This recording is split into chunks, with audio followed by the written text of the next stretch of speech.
Hello student, आप लोगों का मेरे चैनल पर स्वागत है। और जैसे कि यहाँ पे हम लोग NDA UC नेट की तैयारी कर रहे हैं। ये पेपर 1 है और पेपर 1 का टीचिंग एप्टीट्यूड हम लोग पढ़ रहे थे। उसके जो 2 पार्ट हैं वो कवर हो चुके हैं, आप चैनल पे जाके देख सकते हैं।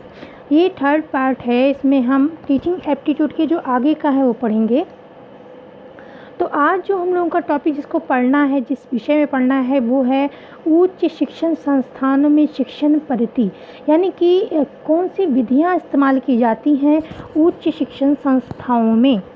अब यहाँ पे शिक्षण विधियां जो आपकी हैं वो बहुत सी हैं, लेकिन यहाँ पे विशेष रूप से ये बताया गया है कि जो उच्च शिक्षण संस्थानों में प्रयोग की जाती हैं उनके बारे में सिलेबस में हम लोगों के बताया गया है, तो उसी के बारे में हम लोग जानेंगे। तो पहले तो हम लोग जानते हैं कि शिक्षण पद्धति होती क्या है। तो जो शिक्षण पद्धति जो है वो अगर हम साधारण शब्दों में कहें तो इसका अर्थ है जो टीचर्स होते हैं वो विद्यार्थियों को पढ़ाने के लिए जो विभिन्न प्रकार की विधियों का इस्तेमाल करते हैं, और ताकि बच्चों को अच्छी तरह से जो कंसेप्ट है वो समझ में आए, तो वो उन्हीं विधियों की बात हो रही है। तो शिक्षक, ये लिखा हुआ है कि शिक्षक द्वारा शिक्षण संस्थाओं में शिक्षण कार्य कराते हुए शिक्षण कराते समय विभिन्न विधियों का प्रयोग किया जाता है ताकि पाठ्य वस्तु को सरल और बोधगम्य बनाया जा सके। और ये शिक्षण पद्धतियाँ जो हैं वो विभिन्न प्रकार की हैं, किंतु हम यहाँ केवल उच्च जो शिक्षण संस्थाओं में अपनाई जाने वाली शिक्षण विधियों को ही जानेंगे।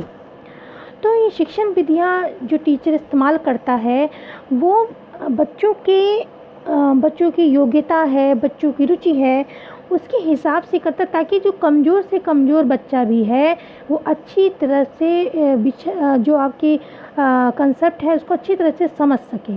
तो ऐसी विधियां इस्तेमाल करता है जिससे कि बच्चा उसको अच्छी तरह से उस ज्ञान को जो है आत्मसात कर सके, भूले ना। तो इन विधियों का जो शिक्षक है वो प्रयोग करता है। अब जो शिक्षण विधियों का जो उद्देश्य होता है, ये क्या उद्देश्य है इनका।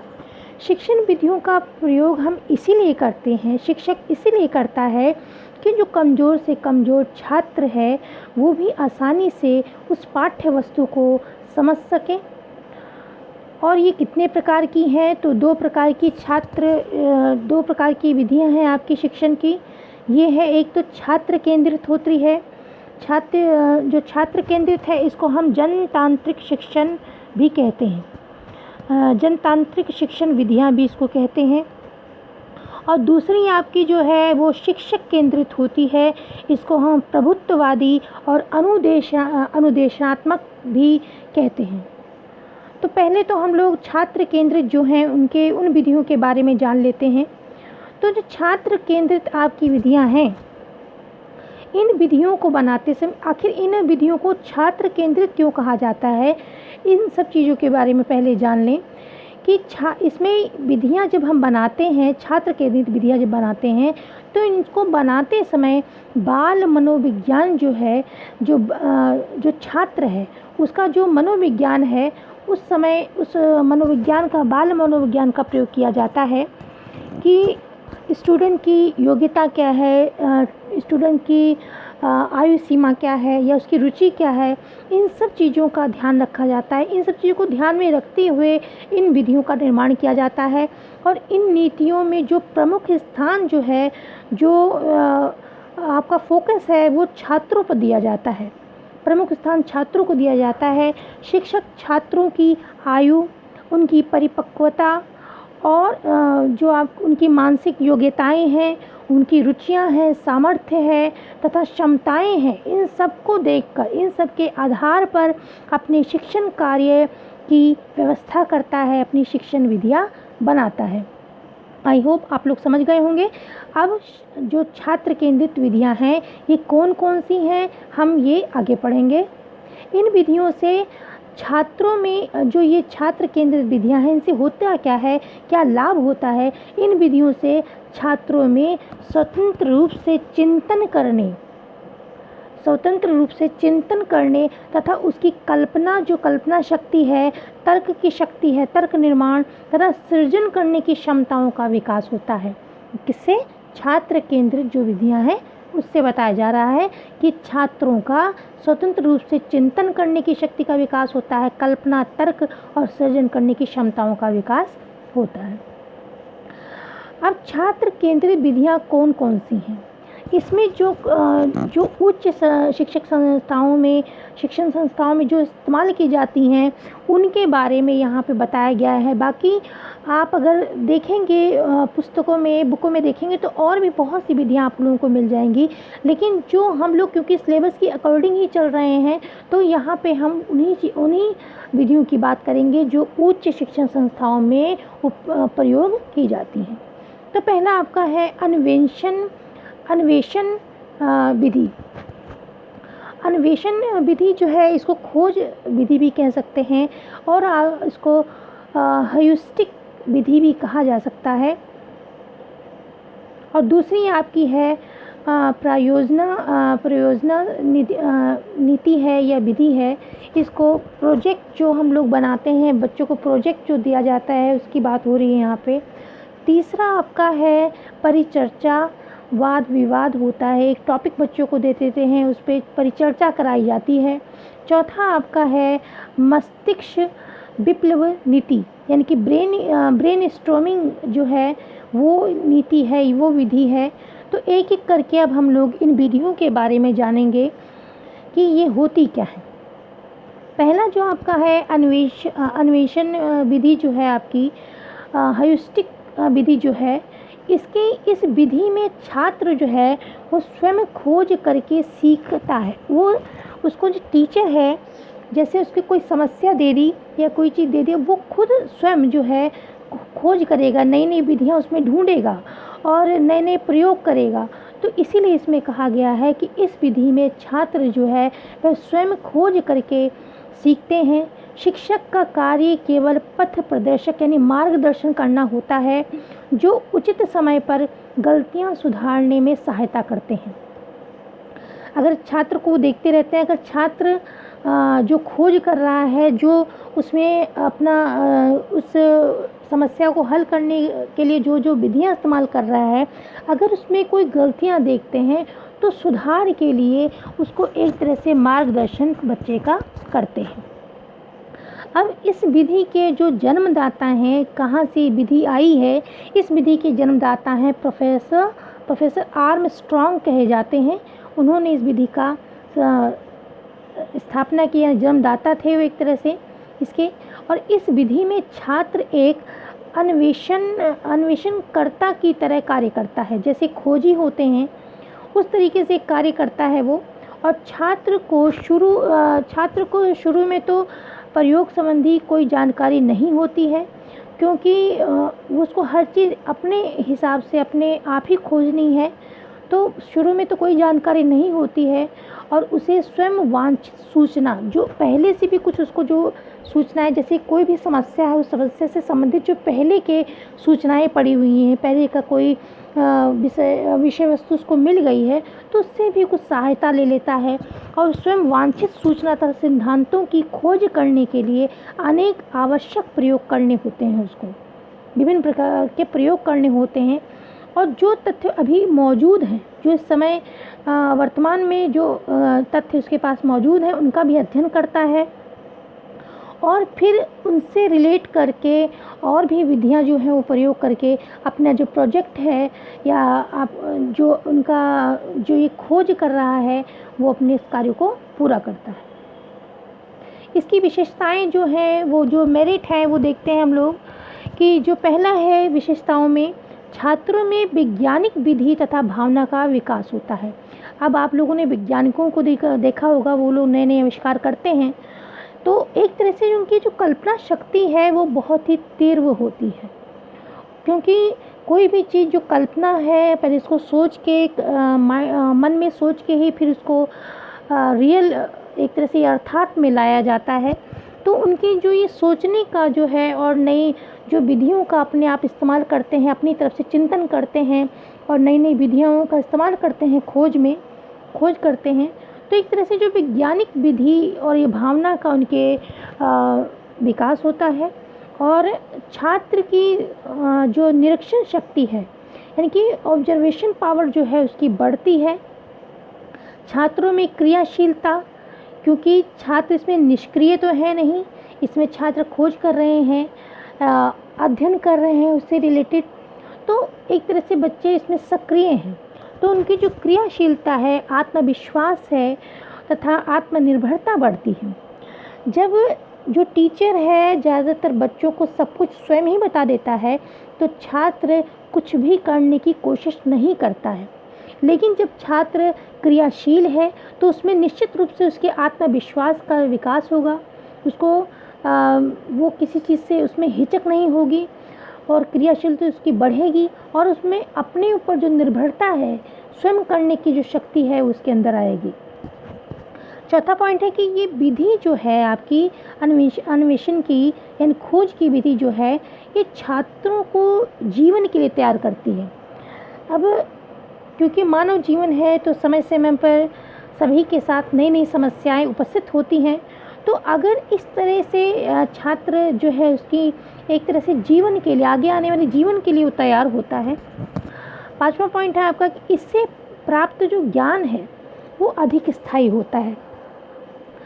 ये बच्चों ऐसा है कि जब हम लोगों को कोई पका पकाया सामान दे दिया जाता है, पका पकाया खाना मिल जाता है, तो उसको हमको नहीं पता वो कैसे बना है या उसको हम भूल जाते हैं। लेकिन कोई भी क्रिया जो है वो जो स्वयं करते हैं, जब हम खुद उसमें शामिल होते हैं, अनुभव लेते हैं, तो वो जो ज्ञान है हमारा वो स्थायी रहता है, वो भूलता नहीं है। वही बात यहाँ पे एक बताई जा रही, क्योंकि बच्चे इसमें क्रियाशील हैं, बच्चे इसमें पार्टिसिपेट कर रहे हैं, तो ये ज्ञान जो है उनका स्थायी हो जाता है। अब हर चीज़ का, चाहे कोई भी विधि हो, कोई भी आप जीवन के क्षेत्र में देखिए, हर चीज़ का अगर उसके लाभ हैं तो दोष भी होंगे। और तो इसके दोष देख लेते हैं, दोष क्या क्या हैं। अब छोटी कक्षाओं के लिए तो ये विधि उपयुक्त नहीं है, क्योंकि छोटे बच्चे तो इतना चिंतन मनन तो कर नहीं पाते हैं, इसीलिए छोटी कक्षाओं के लिए तो विधि उपयुक्त नहीं है। और धन अधिक खर्च होता है, क्योंकि खोज विधि है, तो उन विधियों को खोज के लिए बहुत से जो आपके उपकरणों की भी ज़रूरत होगी, बहुत सी पुस्तकों, बहुत सारी चीज़ों की ज़रूरत होगी, तो धन भी अधिक खर्च होता है, समय भी निश्चित रूप से ज़्यादा लगता है, और जो कमज़ोर छात्र हैं उनके लिए उपयोगी नहीं है।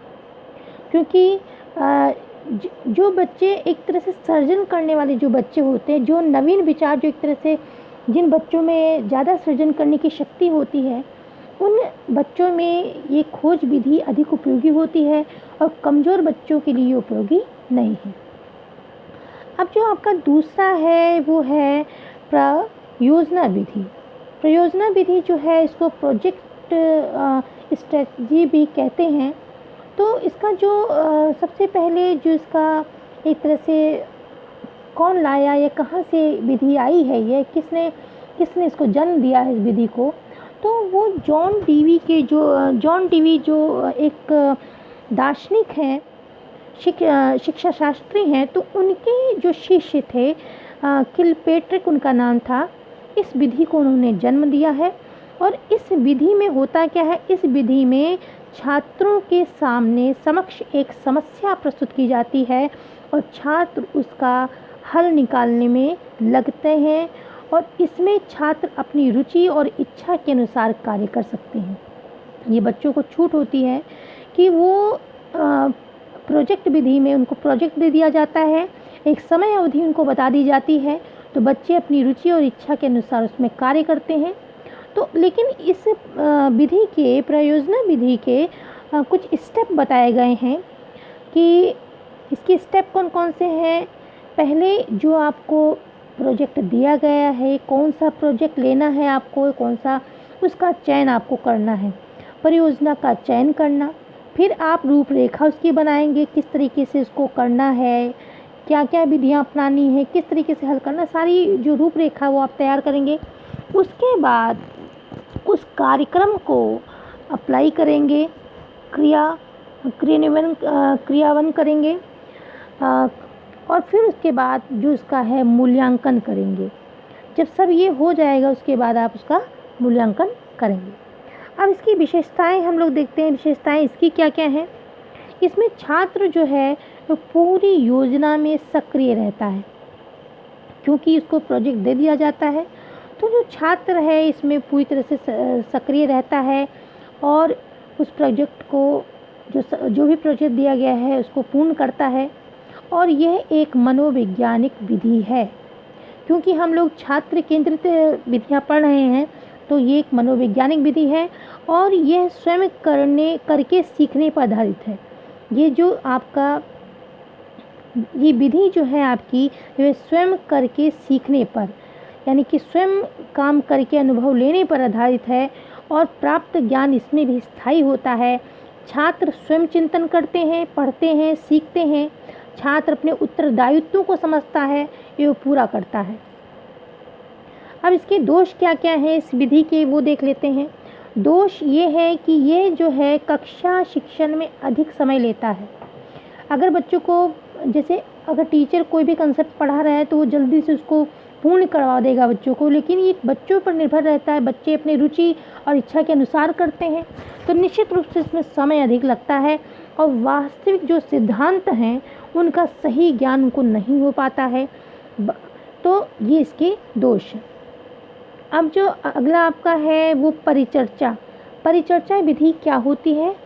परिचर्चा मीन्स है कि वाद विवाद, यानी कि एक तरह से कन्वर्सेशन जो होता है क्लास में, वार्तालाप जो होता है, उसके बारे में बात बताई गई है कि यह एक शैक्षिक समूह क्रिया है। इसमें छात्र सहयोग पूर्वक एक दूसरे की समस्या पर विचार करते हैं और इसमें एक विषय ले लिया जाता है और छात्रों द्वारा उस पर वाद विवाद परिचर्चा कराई जाती है। छात्रों को अपने विचार प्रकट करने की इसमें पूरी छूट होती है, पूरी स्वतंत्रता होती है और शिक्षक एक निरीक्षक का या निर्देशक या मार्गदर्शक का कार्य करता है। अब इसकी विशेषताएं क्या क्या हैं। इसमें विशेषताएं जो हैं आपकी, वो छात्रों में आत्मविश्वास जागृत होता है। छात्र, क्योंकि बच्चे खुद इसमें पार्टिसिपेट करते हैं, परिचर्चा, उनको एक विषय दिया जाता है, उस पर बच्चों का परिचर्चा होती है। बच्चे उसमें अपने अपने जो पॉइंट्स हैं वो रखते हैं, तो एक तरह से उनका जो आत्मविश्वास है वो जागृत होता है और उसमें इससे ज्ञानात्मक और भावनात्मक जो पक्ष हैं उनके, जो छात्रों का ज्ञानात्मक और भावनात्मक पक्ष जो हैं उसके उच्च उद्देश्यों को प्राप्त किया जा सकता है।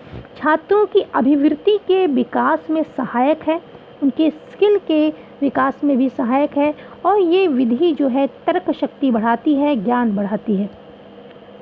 अपनी बात को कहने का जो कौशल है, यानी कि जो बच्चे जो एक हिचक जो उनके अंदर रहती है अपनी बात कहने की, जो डर रहता है वो डर ख़त्म हो जाता है और उनके एक तरह से जो प्रेजेंटेशन की पावर है, शक्ति है, किस तरीके से अपनी बात को कहना है, ये जो कौशल है, ये स्किल जो है वो डेवलप होती है और छात्र इसमें सक्रिय रहते हैं। अब इसके दोष कौन कौन से हैं। इसके दोष हैं कि इसमें छात्र कभी कभी चर्चा करते करते जो विषय है, जो टॉपिक है, उससे दूर चले जाते हैं। सभी छात्र या कुछ छात्र जो है, सभी छात्र या संकोची छात्र नहीं बोल पाते। जो छात्र हैं, जैसे आपने एक ग्रुप बना दिया, उनको टॉपिक दे दिया, लेकिन कुछ छात्र उसमें होंगे जो संकोची स्वभाव के होंगे, वो अपनी बात को नहीं रख पाएंगे। छात्रों में कभी कभी ईर्ष्या होती है, स्पर्धा, जो कंपटीशन का भाव जाग जाता है।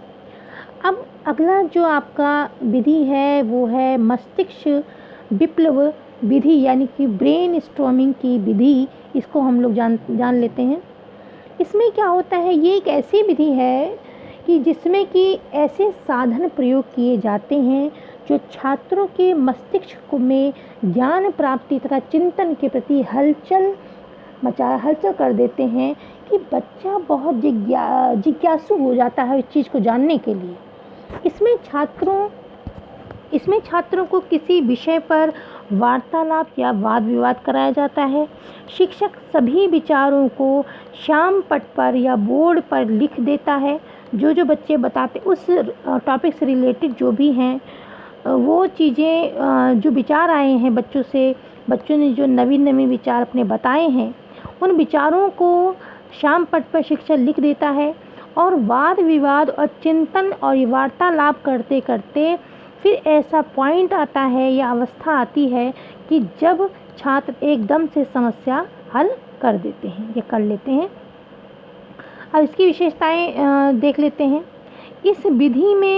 इस विधि से छात्रों की चिंतन शक्ति बढ़ती है, क्योंकि इसमें जब बच्चों को टॉपिक दिया जाता है, बच्चे खुद डिस्कस करते हैं, तो उनकी जो चिंतन है, चिंतन करने का चिंतन शक्ति बढ़ती है। उनके माइंड में नए नए विचार आते हैं, अपने विचार रखते हैं। तो एक तरह से ब्रेन स्टॉर्मिंग इसलिए इसको कहा गया है कि वो अपनी बात करने के लिए जिज्ञासा से अपनी बात जिज्ञासापूर्ण रहते हैं और अपनी बातों को रखते हैं।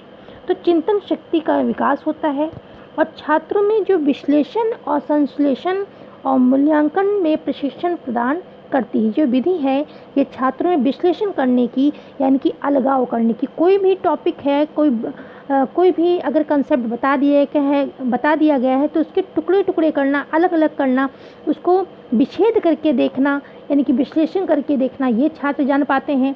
और संश्लेषण करके देखना, यानी कि उन टुकड़ों को जोड़ के उस पूरी वस्तु को देखना, संश्लेषण करके देखना, ये भी बच्चे समझ पाते हैं। मूल्यांकन, ये भी सब बच्चे जान पाते हैं। अब छात्रों की जो सृजनात्मक शक्ति है वो भी विकसित होती है, वो भी बढ़ती है इससे।